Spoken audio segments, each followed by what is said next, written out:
20 some odd years later, I never knew that some of these shoes would appreciate as much as they did. The ones that I gave you, that doesn't mean that I don't have, you know, doubles, triples, and quadruples. Imagine the MLB legend Randy Johnson walking around a Got Soul event with a Freddy Krueger dunk with a lace bag attached. Are you saying you have a Paris? Did I say that? I didn't say that. He said the Paris. During spring training in 2001, the same year we won the World Series. And you didn't just scuff that bird with the pitch. That bird exploded. What'd they do with the bird? I have no idea. I was just working that day. People back in the day, your former teammates and opponents, they said like, this guy was fiery. You didn't want to be around this guy on game day. But I was a strikeout pitcher and I would strike them out over time. The only pair that there was two of was the What the Dunk. And he looked at me, he goes, those are the only two that I'm selling. What's going on, everybody? Welcome back to another episode of the Got Soul podcast. And Joey, today is a crazy one. This is crazy. We have a legend in the building, Randy Johnson, so really excited for this one. Yeah, it's actually insane how we got here. Everyone who's watching, here's like the background on this. Basically, out of nowhere, Randy Johnson just DM'd me. What's going on, everybody? Quick interruption to the pod because I just wanted to let everybody who's only listening know the pairs that Randy came to sell because they are insane. Starting off with the Freddy Kruegers size 13, brand new with the lace bag attached. I've never seen that in my life. On top of that, he has two pairs of What the Dunks, a Tiffany Dunk Low, Cali SBs, Ray Guns, Jedis, Box Trick Stars, some Mr. Cartoon Livestrong Air Forces, Chocolate SBs, Supreme Blazers, Reese Forbes SBs, Oompa Loompas, Shanghais, Newcastles, Sabotages, Hawaiis, and Puss Heads with the socks included. So he has some crazy pairs, all size 13, pretty much all brand new too. So just wanted to let you guys know exactly what Randy brought. Guess exactly how much he got cashed out to win the free $100, and let's get back into the pod. I got a random DM on Instagram from Randy, and it's like, hey, Jonathan, I found you guys online. I have a bunch of pairs I want to sell. I wanted to come to the Phoenix event, but I got some sort of surgery, so I couldn't, but I'm hoping that you can help me sell this stuff. I'm like, sure, Randy, you know, like send me pictures or whatever. And I remember looking at Randy Joey sent like, some pics, right? Yeah, I was like, send some pictures, right? And he just sent some pictures of absolute grails. Like I was the pairs were actually crazy. Like I do all the content at the events, and he has dead stock Freddy Kruegers with the lace bag attached. I don't think I've ever seen a lace bag attached Freddy Krueger. Never mind, you know, a brand new Freddy Krueger. He had two pairs of What the Dunks. Yeah. He had Tiffany SBs, crazy stuff. Jedi SBs, every single old from like 05 to 2010 SB that you can think of, and it was absolutely nuts. So I'm excited to bring him in. Yeah, I was actually shocked. I thought he was going to send me, you know, like, don't get me wrong, I didn't think it would be bad stuff, but I didn't think it would be shoes that you literally just do not see anywhere. He says he's had this stuff for like 20 years, so, and he's got some crazy stories too. And I mean, basically, so for everyone watching, what happened is, you know, he came to Jonathan and I, wanted to sell these pairs, and we did our due diligence of just reaching out to, you know, vendors and the biggest buyers across the country. And we were able to obtain him an offer of over $50,000 for all these pairs. We're not going to tell you guys exactly how much because we're going to have you guess. Whoever has the closest guess of exactly how much the buyer spent on these pairs, we'll give them $100. So make sure you comment that. But I think Randy was shocked. Like when I sent him how much, I knew he had good stuff and he had held on to it, but I don't think he knew that. You can clearly tell, like all of these, you'll see the pairs, like all of these pairs are brand new, lace bags attached, boxes are pristine. They've been sitting in the closet since, you know, these shoes released. So I'm more excited about seeing the actual pairs because these are all size 13 too. Yeah, he's got some crazy stories too, just like baseball stories. The guy's a legend, literally a Hall of Famer. 4-time Cy Young in a row, 5-time Cy Young, but 4 times in a row, perfect game, no hitter. Yeah. So much stuff. And the bird. I mean, we'll get into the bird thing, but the bird, of course. Actually, it looks like Randy just texted me. He's a couple minutes out, so we'll get right into that. But yeah, guys, thank you so much for watching. We really appreciate all the support. We have so many more episodes coming. We got Dennis Rodman, you probably already saw, but we have so many coming. So appreciate all the support. Make sure to like, comment, and subscribe. Guess how much he spent to win $100, and more episodes coming. We'll see you guys in more episodes and at Got Soul events. Let's get into it. Pleasure. How are you? Good. Let's grab the stuff. Yeah. This is the only double though. The only pair that you have 2 of. What's that? This is the only pair that you have 2 of in the lot. Boxes, some of them like the the Freddy Kruegers. No such thing as a box. They came in exactly. They didn't come in a box. But I had the original tissue paper wrapped around it. Something that's really cool about this pair is that he can attest to. seen probably maybe 2 to 3 pairs like ever with a lace bag attached. Really? Just because over the years, you know, people they fall off. It rips, yeah. You know what I mean? I don't remember. I don't know. My favorite's this one. I love this Tiffany. Yeah, the Tiffany. I just love the color. I don't know. I just think there's a lot of wearable shoes here. Yeah. Right. I got a pair of Oompa Loompas. I was about to say the Oompa I got Loompas. the Cali. This one's I got dope. I love this I got one. about 10 other pairs of He stuff that I was actually really wear. shocked about this one. Yeah, the chocolates. Never see those, Really? especially the size 13. You know? Nuts. Same with these. I mean, these two. Just most of these. You don't ever see the big And then sizes. We've seen a good amount of pairs at the events of these, but Not never, special box. Yeah, like for example, like oh my, art is Check crazy. And this. then you just go in here, and this is the coolest part, I think, with the little Yeah. Those socks. Sock. That's so sick. and the shirt. And then, what did you say about Pushhead? You knew Oh, Pusshead. Pushhead. I mean, my bad. He's the Metallica artist. Right. Yeah. So sick. I wanted to see how I did. Oh, yeah. For 10 years. Oh, I know it. But yeah, I live here. Still do work with the Diamondbacks. Really awesome. What's that? Bittersweet. Say goodbye to him. Yeah, I mean, just all of these. It's crazy. We've got like Yeah, see you later. all the different grails. So 25 years. we've already done the introduction, and you know we've done a deal already, and we've met each other. But I have a little introduction that we'll do for the show. So we're here with a true legend, a real legend, an actual Hall of Famer, and a man that you would have never expected to be selling over 50 grand worth of sneakers. I don't think anyone would have expected that. MLB Hall of Famer with 4,875 strikeouts, a 10-time All-Star, 5-time Cy Young winner with 4 in a row, and a 1-time World Series MVP, and a 1-time bird killer with a pitch. Randy Johnson. Thanks for joining us, Randy. We really appreciate it. Thank you. Yeah. Thanks. Of course, of course. So the story behind how we all got here, would love your perspective of it. So we've seen a little bit of the behind the scenes, but tell us, like, what are we doing here? Well, I just I started collecting shoes at a novice level. Yeah. A long time ago, back in the early 2000s. Then I just kind of got into it. You know, started doing more research, and then more shoes became available. And you know, it wasn't any one particular shoe I had to have back in the day, but they were just it's a collecting thing. You know, I got into that, and you know, that was 20 some odd years ago. Crazy. And you know, just with all good things, they all kind of come to an end eventually. So it's kind of nice to meet someone like yourself at a whole nother level of collecting and information and insight, and be able to move what I've collected early in my sneaker collecting career, if you will, to someone that can move them to people that are levels higher than I am in the collecting, that might be looking for a pair of these shoes. I don't know. Yeah, pretty cool. Yeah, well, I'm assuming this isn't everything, or at least what you brought today wasn't everything in the closet. What made you want to sell like these specific amount of pairs? Well, because I have more of them. Yeah.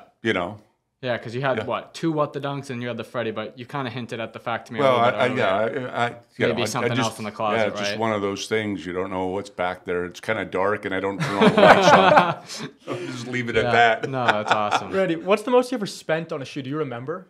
I really don't. Now, once again, the market for shoes has Appreciated. and there wasn't sneaker shoes stores. There wasn't sneaker stores, 20 years ago. Right. There was, but it was more commercialized. It wasn't, boutique stores like what you get in New York and LA and even here, my hometown in Phoenix.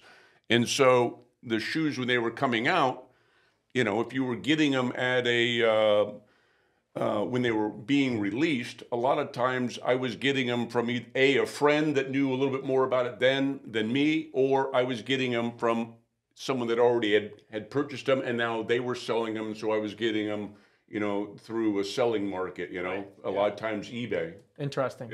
But there's no pair you could think of, I spent a few grand on this one. I think this is the most expensive pair I ever bought. Yeah, I never looked at it that way, Right. Yeah. I just thought it was fun to collect these shoes, and 20 some odd years later, I never knew that some of these shoes would appreciate as much as they did. And that's where they're at. And it's like anything, if something's cool, and they've only made so many, and they're not making them again, then that's why the value goes up. And what you saw in my collection, a lot of this stuff has never even seen the light of day.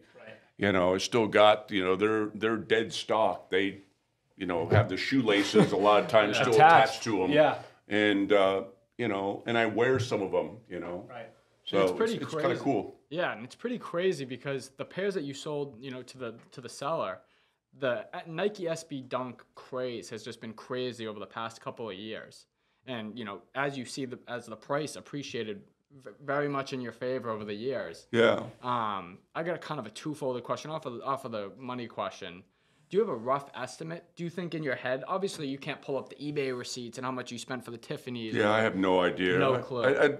You know, to me, I don't look at collecting that way. Right. Because I collect a lot of different things, and they're fun to me, things that I enjoy. So I don't look at, you know, do I know what I spent on a lot of the shoes back then? Yeah, but not everything, because to me, buying it at that time, you know, was the hardest thing to come about, getting a pair of, you know, what the Dunks or the Freddys, you know. It was the journey, right? You know, wasn't that exciting to actually be able to track it down? Well, it's just, more importantly, you know, I wear a size 13, so I got small feet considering I'm 6'10". Right. Yeah. But to be able to find a shoe that I could actually wear if I chose to wear it, was pretty cool too. Yeah. And now a lot of the shoes that I bought, as you've noticed, you never wore. You didn't wear most of this stuff. But the ones that I gave you, that doesn't mean that I don't have, you know, doubles, triples, and quadruples of these shoes. Okay, wow. So there's a lot more stuff that I've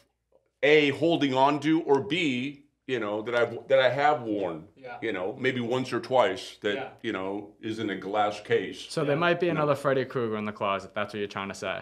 What's that? There might just be another. You don't know, If you look online, you'd have no clue that you were into this stuff, which is so cool to me. Like, you always have the Vans on. You got the Vans on today. Yeah. And you're a big Vans guy. You said you're the owner of Vans. Yeah, just you live in Arizona. You're kind of casual, you know. You wear tennis shoes, you know. Right. Yeah. But this was something that was. I don't think anybody saw it coming, you know. Right. Yeah. You know, it's just like anything, you know. I mean, concert posters, people like cigars, watches, you know, they collect. There's a market for everything. There's collectability for anything and everything. Right. How many people do it and how it's expanded over the years is questionable, you know. But the shoes have definitely, you know, turning around and selling these and making these shoes available to other people out there. Is kind of what collecting's all about too. Right. You know, there's a lot of collectors that I know in a lot of different arenas, and a lot of those people, you know, have resources and the ability to buy things that a lot of other people don't. Right. And so those things never see the light of day to another collector that would just appreciate seeing it. Yeah. You know. Interesting. You know, and so for me, collecting it was, you know, the hunt and the ability. That's what it was all about. It was what it was all about. Yeah. Yeah. And I'm getting a little bit older now, and you know, and you guys are pretty young, and you guys can appreciate this stuff because it's like. Oh, we appreciate it. Yeah, it's like right at the peak of shoe collecting, probably right 100%. About now. Yeah, it's crazy. And to be honest with you, like some of these pairs, for example, a Freddy Krueger or a What the Dunk, like it's almost like. People never see new pairs come to the market. You see guys who sell them amongst each other and, Jimmy's got this pair, Timmy's got that pair, but you don't see new ones that have been stored away for so long, which I think is exciting. I mean, Joey, you could probably agree with that. I mean, I gotta reach over the table for this one. I take all the videos at the events, as you know, you've seen online. Yeah, Randy says he loves them. It's a shame. I love watching your videos when you're at the show and kids, you know, are dealing, wheeling and dealing, you know. It's awesome seeing the vendor there with his table filled with shoes and someone's interested in buying, and it's like, hey, will you take this? It's kind of cool. Yeah, and that's how you found out about Got Soul then. It's just from the videos online, the bartering videos. Yeah, we have to get you to an event too. Yeah, and I wish I would have been able to come to the Phoenix one at the convention center here, but I've just recently, you know, had knee replacement surgery, so staying any length of time at something like that which would have been exciting for me to go around from table to table, because it's not just SBs that I like, and not just Vans, like Adidas and stuff like that are cool too, Right. Imagine the MLB legend Randy Johnson walking around a Got-Soul event with a Freddy Krueger dunk with a lace bag attached, trying to sell it. The lace bag attached is crazy. Yeah, but that's what I was saying. That's why I picked this up. I see plenty of new pairs, right? Like, just because they get circulated, like Jonathan was saying, but to see a lace bag attached pair, never mind the fact there's a size 13 brand new, is something that I don't think Jonathan and I will see ever again, unless we see this pair again get circulated. Right. Like a stock. Were you shocked, like obviously when we brought that private buyer to you, about that price tag of over $50,000 for all these pairs, or did you know what you had? Were you expecting that? Well, I knew what I had because I've done more research since the day that I bought these. I mean, there's a market for these top 4 or 5 pairs of shoes. What the Dunks, Freddy's, Tiffany's, the chocolates. Chocolates are crazy. The Jedis. Yeah. There's markets for those shoes, and those shoes, the Parises. Are you saying you have a Paris? Did I say that? I didn't say that. He said the Paris. Jordans. There's a market for all that stuff. You're right. Yeah, pretty sick. There's a market, and it's in supply and demand, and they don't make they don't make this anymore, and so to get a new pair, it's pretty awesome. Not only the way you took care of these, like you said, you put them in an AC room. Boxes were the most pristine box. Looks like you bought them at Foot Locker yesterday. So well, I mean, a lot of times, you buy sneakers and you have them for 10, 15 years and you've never wore them, and sometimes the glue can dry out and the sole comes off. I've seen that firsthand too on not these shoes, but on other makes and models. Yeah, 100%. And speaking of old shoes, we actually have an old shoe here. This is an original Air Jordan 1. So you entered the league sometime in the 80s. What was your rookie year? Was it 80? It was 89. 89, okay. Yeah. This is 1985, Michael's first shoe. This is my personal pair Joey got for me. What do you think of something like this, like 40 years old? Yeah. Are you into like the old stuff like this too, or not so much? Yeah, I've seen several of these before. Yeah? Yeah. Would you ever wear like a 40-year-old shoe, or more just collect, look at it on the wall? Yeah, they're cool. They look good in my collection, just looking at it, just like all these shoes. He said in his collection, Joey, there's more stuff. I know. There's more stuff. Because I asked him, I said, you're selling all these pairs. You have the only pair that there was 2 of was the What the Dunk, and he looked at me. He goes, "Those are the only 2 that I'm selling right now." Right. Yeah. And hey, I like Randy. You want to know why? I mean, obviously, you've been so successful, right? And you carry yourself with such a humility. But people back in the day, your former teammates and opponents, they said like, this guy was fiery. You didn't want to be around this guy on game day. But you've laid back now. I'm retired now. Right, retired now. Yeah. But you've taken a whole other passion, which I appreciate, photography, right? Well, I studied that in college. So right. I've been doing that for 40 years too. Yeah, and just like you said, you wouldn't know that I'm a shoe collector. Most people thought that I picked up a camera and got into photography when I retired. Yeah. I studied photojournalism in college. That's what I majored in. So when I retired, I had a lot of time on my hands. I was already doing this, but the traveling and doing photography and having some exhibits here, and then one in Cooperstown, New York, with the Baseball Hall of Fame that stuff has come into place since I retired. Right. Now. Yeah, that's so cool. I can imagine being 6'10", you get some unique shots. Like you got a different vantage point than the average photographer in concerts and things like that. Yeah, You've definitely gotten the money shots. You've definitely gotten the money shots with the height. Yeah, absolutely, yeah. Or get down in front. Stay out of his way. Randy, I got to ask you, you have to have a favorite shoe of all time. What's that number one? I really don't. No? I guess I just appreciate all of them. They're all cool in one way or another, I mean, What the Dunk was kind of symbolic of a lot of the shoes all put together in one, and then, whoever came up with the idea of making the Freddy's, that was a popular movie when it was out, and then, to have to be shut down because, copyrights or, me knowing the artist Pusshead for Metallica, that's so sick. You dropped that knowledge on us earlier. Yeah, I just think there's not one favorite shoe.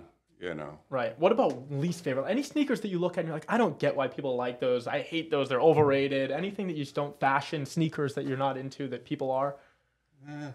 there's a lot of stuff that I don't know about either. You know, I don't know what they're called. Right. You know, just because I had all these, I got into it at the right time. You know, when buying shoes was a little bit more reasonably priced. Right. I mean, yeah, sure, you can buy 18 pairs of shoes if you want, if you got that kind of money, but the availability of these was pretty reasonable back in the day. Right. You know, you could go on eBay or make a phone call and get a couple pair. You know. Yeah. Now it's for a lot less than they're worth now. Oh yeah. But finding them like this.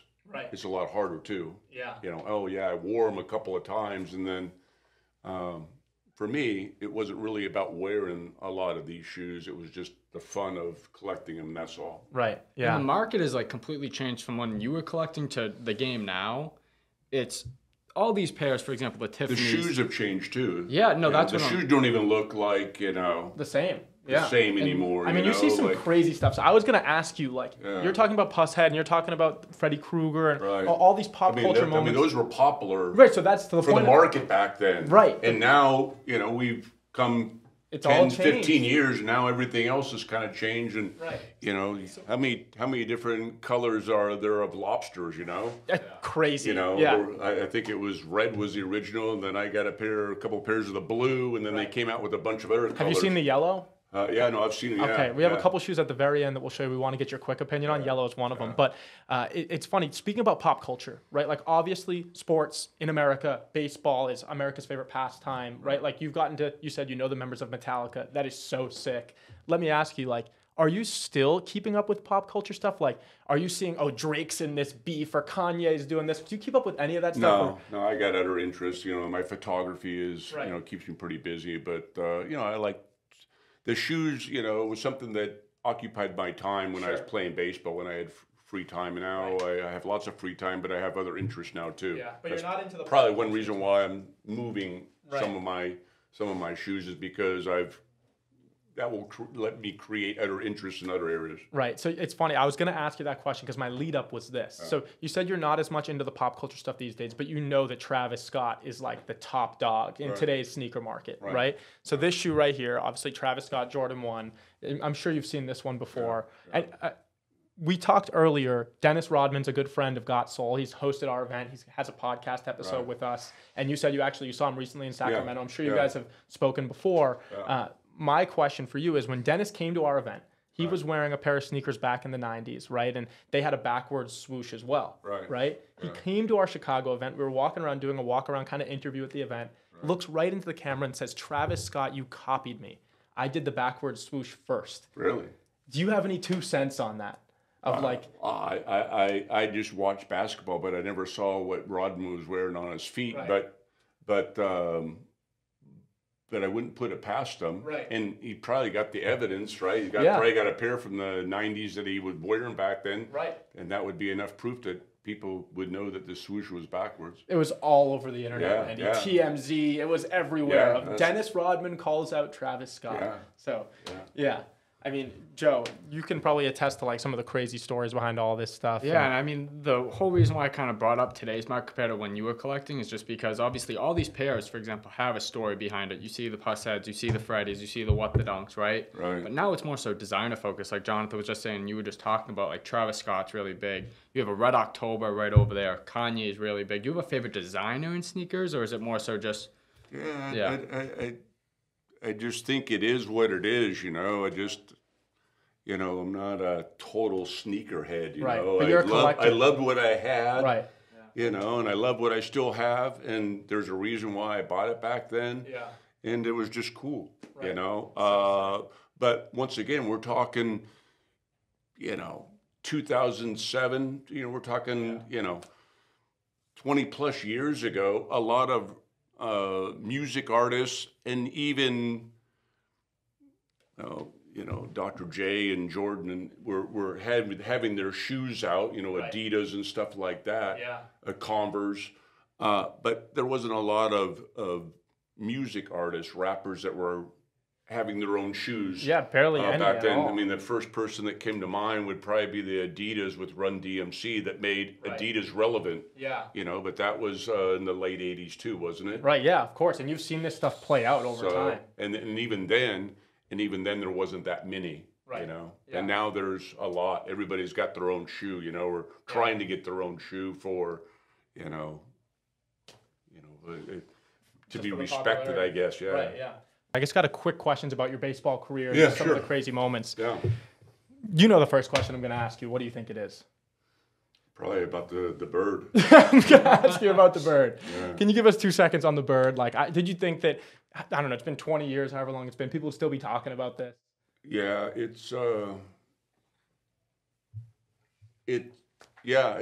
was down in Tucson during spring training in 2001, the same year we won the World Series. The only reason that got caught on camera was because there was like a little camcorder out in center field, and the videographer that was working with the Diamondbacks would put that out there for the use of the hitters, Right. and for me or any other pitcher that was pitching that day, so we could watch mechanics and watch us pitch to pick up on things. Right. And so that's why it was out there. Because it wasn't televised, right? The game wasn't televised, Right. and that was the only camera. So had that camera not been there, it would have been just word of mouth for the people that were there that would have saw it. But yeah, it was crazy. It's something that's it's something that has stuck around for 20 plus years. It happened in 2001. So, we're with 23 years now. Right. And there's an anniversary every year. I think it's in March. Every year they say that it's the bird day. It brings it up. And you didn't just scuff that bird with a pitch. That bird exploded. What'd they do with the bird? I have no idea. I was just working that day. Okay. I got to ask you, too, the Simpsons episode. Right? You're in like a quick cameo on the Simpsons episode. Yeah. What was that like? That's got to be pretty cool. Yeah, I just did the voiceover. Went into Fox Studios there in like Hollywood or LA area, right. and just sat down. I thought that was pretty cool to do a voiceover for a show of that popularity, right. And for them to make a small little cameo of me. Yeah. So I enjoyed it. Yeah, it was a lot of fun. Did you watch the show before that point? Yeah. I watched it. Everybody watched it. Yeah. Whether you kept watching it or not. But yeah, no, I watched it, and then I got a nice little care package from them of all kinds of cool stuff. So that's cool. It was very, very cool. Yeah, that's really cool. And I'm blanking on the name of the movie, but you were also in a movie and played yourself, if I'm correct on my research. Yeah, a little Big League. Yeah. What was that like? That was back in like the early 90s. Where a young kid takes on ownership of the Minnesota Twins. Yeah. And there's a game where I am pitching against the Minnesota Twins, and so the whole story is about him and how he kind of takes on the team. Super cool. I got to ask you, speaking of the 90s, speaking about these like really famous players, speaking about photography, Ken Griffey is also into photography, right? Is there any like competition at all there? No, he the stuff that I do is completely different than what he does. I think he does more sports. I do more landscape, and I go to Africa. And three of my exhibits, I have one here going on right now here in Phoenix. Oh, we have to go see it. Yeah, it's at the Foundry Hotel on Central, and that consists of a little bit of my rock and roll, some of my world travel landscape, and then a few pieces of my Africa. But he does more like sports.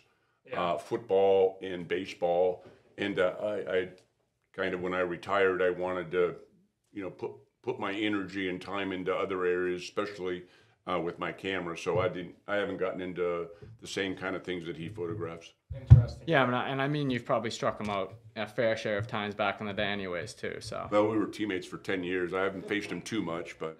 Yeah. Awesome. Speaking of striking guys out, the perfect game. You have a perfect game. How many perfect people have a perfect game? I have no idea. Do you know? There's like 24 in the history not of the many. game. And there's probably not that many that have a perfect game and a no-hitter. Right? Yeah. I have to ask you, we played baseball growing up, right? And whenever a kid was a few innings in, he had a no-hitter going or whatever it might be, you can't say anything to him. Sure. Were you superstitious at all? Like if guys said to you, oh, Randy, you got a no-hitter through 6, like what was your attitude towards that? Yeah, I just kind of, when it would go about it, it's not so much what they do. I think I think your teammates kind of know not to come up and talk to you, and they're the ones that are more superstitious than usually the pitcher is themselves, you know? Yeah. So it's more on them than it is on you. You're just doing your job, right? You know, and trying to win the ball game. And if something like that comes along, that's like a huge bonus. Of course, yeah. Absolutely, yeah. And speaking of other players, like, was there any player in specific that you were not scared to go up against, but you were like, okay, he's going to give me a lot of trouble? I mean, anybody that comes up to the plate with the bat in their hand can give you trouble. So, I mean, and I played 22 years at the major league level and another 4 in the minor leagues. So that's 26 years. And so, yeah, I mean, anybody that you face. No, but Randy, anybody who came up to the plate and you're like, okay, I got to be careful with this guy. He can really take it. I did that all the time. I try not to take anybody lightly because there was pitchers that you wouldn't think that would be good hitters, and there was good pitchers that were good hitters. Hit a home run, right? So, and the people that hit home runs, you know, that are synonymous with hitting home runs, hit home runs off me. Right. But I was a strikeout pitcher, and I would strike them out over time, too. That's right. So it's kind of like if you face someone enough, they're going to have success off you. And so I just kind of looked at it as, you know, I didn't so much look about what I do isn't an individual thing. It is for a moment, right? That batter. And then I get him out or he gets on first base. And then I have to turn my attention to the next person. Right. So, and I got to keep doing that. So I can't like get so wrapped up in one person and then not be focused on the next. Right. And so what's tough too is like a lot of those hitters you went up against, Randy, like it came out, oh, they're on steroids, they're on this or on that. Like, did that ever tick you off years later of like, oh, that guy took me yard, but like he was cheating? Did that ever get to you at all? Not so much because, you know, I'm pitching, and at the time, you know, you're not really thinking about that. Right. Most of that stuff came out after the fact. Yeah, but when it did come out, like, oh, this guy was juicing, did you really even care anymore? The game was over by then for me. Right. Yeah, interesting. I mean, we're born and raised from Boston, and I was watching a little clip. I've been there a few times. Yeah, I know you have, and that's why I'm bringing it up. I was watching a clip earlier. One of our idols growing up was David Ortiz. Right. Oh, and sure, there's a clip of him from Fox Sports saying he was frightened by you every single time he went up to the plate. Was that like a good feeling to have, knowing you stepped on that mound and that person in the batter's box was ready? I think I respect him, you know. I faced so many batters. I think I faced like 25, 30 Hall of Fame players that are in the Hall of Fame now. Crazy. And so, you know, I faced greatness, and then I faced, you know, people that are really good at the major league level. Sure. And, you know, anybody can do anything on any given day. Right. You know, you look at a lot of pitchers that just get called up, and they're in the major leagues for a year, and they've thrown a no-hitter. Well, a lot of people have pitched their, you know, whole career and not 10, 15, 20 years, and they've never thrown a no-hitter. So on any given day, anything can happen. Right, including me getting a hit off of you, because I think and lots of people have gotten hit off. I've gotten a hit. I got a home run. So right. what's that I tell was you? just supposed to say, what was that like? So me giving up hits is not that big of a deal. I'm mad at the moment, maybe. Right. But you got to reel it back in. You got a job to do. I think that's what people don't realize. Right. You know, if you have a vendetta or you don't want to give up a hit to that person, you got 8 more people are coming up, and you're not going to be in the game very long if you're worried about, you know, not giving, or you gave up a hit to that one guy and you can't refocus. Right. Yeah, so that's what it's all about. You got to learn that pretty quickly. Right. I got to ask you, if we gave you 60 days, I know you had the knee surgery recently, like, what are you clocking in at in a fastball today? I have no idea. 75? Probably not that great. I got an injured knee and I got a torn left rotator cuff, and I've had 3 back surgeries. All right. So. Well, I'm getting a hit off Randy then. Like, I know. You probably are. but and you probably will. Day, but what am I doing with the first pitch? Probably nail me in the right here. There you go. Yeah, I mean, you ended up playing forever, Randy. Yeah. You ended up playing forever. You played until you were 46 years old. You retired. Yeah. The oldest player today in the MLB is Justin Verlander. He's 41. Yeah. What do you think the difference is? Like, what kept you in the league so long? Well, I mean, Nolan Ryan was 46. There was lots of people that were in their 40s back in the day. Now it's just the game's different. Just like sneakers are different, you know, different generation, and sports is in a different place now as well. Cool. All right, let's get into a couple sneaker things and we'll get you out of here. We're going to show you a couple of shoes. We already showed you the 85s. We talked about Rodman. We talked about all the good stuff, but we want to do a little segment called Drip or Skip. So Drip, you like it. Skip, you're no good, right? All right, so we got the photos over here. First, we got the off-white Chicago Jordan 1. So similar to just a regular Chicago, but it's got some hits to it. Drip or Skip? Drip. Drip. Okay, you're rocking with those. All right. And I'm not really big into high tops either, but I have several pair. Okay, you have several pairs. So you're going drip. But it's not stuff that I knew going in that I was going to wear, because the only high tops I've ever worn were the shoes that Nike made for me when I pitched in. Right. Okay, Joe, you're asking this next one because I'm not going to say you made this shoe famous, but you made this shoe controversial. Skip. Oh, he's already skipping. Joe, come on, give him Panda Dunk. I thought there was a good chance you were going to say Drip just based off of your love for the SBs. Yeah, obviously, the Pandas are regular dunk. Pretty relevant. They're nothing like. Nothing special. Nothing special. Have you seen the videos, Randy? The Panda Dunk videos or no? Joey helped make this shoe controversial, where we put it all over the internet. People say the most overrated shoe is these Pandas, so that's why I had him ask. And then as soon as I did see that video, I start seeing more people wear it. It's just like anything. It's like anything, you start wanting something, like something, and then all of a sudden you start seeing other people wearing it or own it, and as soon as you started talking about that, I started seeing more people wearing it. Nike PR team got to hit me up. That's right. All right, Randy, Grinch Kobe 6. Drip. Drip. Yeah, that's really. Cool. I love this shoe, but I didn't think not something I would wear, but I see where they're going with it. Okay, cool. I mean, people love this shoe. The next one we already talked about lobsters. There's one that we already talked about. The yellow lobster. Lobsters, yeah. Drip. Drip. Okay. What's your favorite? I like the lobster. I have a couple different pairs. But, what's your favorite lobster? What color? I think the first pair that I got, the red ones. You're a good man. I'm on the same page with that. Original. You're a good man. We argue about this all the time. I think they did so well that it was easy to come out with that and just change the color pattern. We're on the same page. Randy, Dior Jordan 1. Dior, obviously the brand. This shoe's super expensive. Drip or skip? I'm going to skip. Skip Dior's. I think I might be with you low-key there. Yeah. Okay, let's go to the next one. Travis Scott, Jordan 4.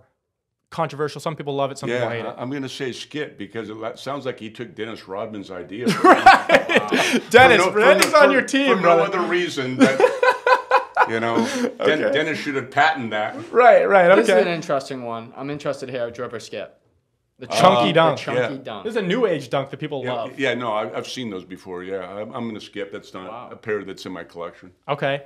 But that doesn't mean I don't like them. Right. There's a brand new silhouette here. There's not many new silhouettes today. Travis Scott trainer. What do you think of this? I've seen those, yeah. And what do you think? Yeah, I like them. Yeah. Drip? Yeah. Okay. Yeah. Last one. I got a lot of cross trainers by Nike, the originals. That look like that, right? Yeah. He kind of took the idea from the original cross trainer from Nike. Right. That was back in the early 90s. Okay. Yeah, that had the Velcro strap Yeah, across there's some it. really good 90s trainers that I think he took inspiration from. I got a pair of red ones, orange ones. Yeah. They say he took inspiration from this too, with the strap, the Yeezy 2. But Kanye took this from the AirTech Challenge, the Andre Agassi shoe. He took a lot of inspiration. Are you a fan of Yeezys?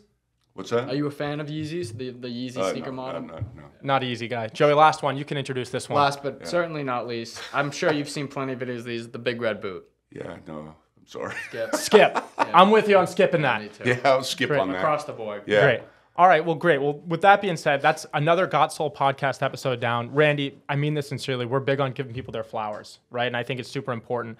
Everyone has given you your accolades about baseball, but it's so refreshing to me to see someone. We talk with a lot of rappers and athletes, et cetera, that they have their thing and this is what they do. And that's great. And they're into just that one thing. But to see how you've gotten into photography, you have the sneaker collection, you have a watch collection we talked about, so many things is an incredible thing. You're an even nicer guy than I thought you'd be. I knew you'd be a nice guy, but then I saw the stuff online about, he's a little rough around the edges. But no, Randy, you are the man. Thank you so much for coming on. Nice We'd meeting love you to have guys. you again. Yeah, it's great meeting both of you. We're going to have to catch you at an event very soon. What's that? We're going to have to catch you at our Got Soul event very soon. Yeah, absolutely. Yeah, We'll make it happen. I like that. Yeah, hopefully someday you'll come back to Phoenix again. Oh, we'll come back soon, and maybe we'll do another cash out for some more shoes if Randy wants to take some more stuff out. There you go, maybe. Awesome. Thanks, Randy, so All right, much. bye-bye. We appreciate you, All right. brother. Randy, thank you so much. Oh, that was great, right? Pretty good? All right, cool.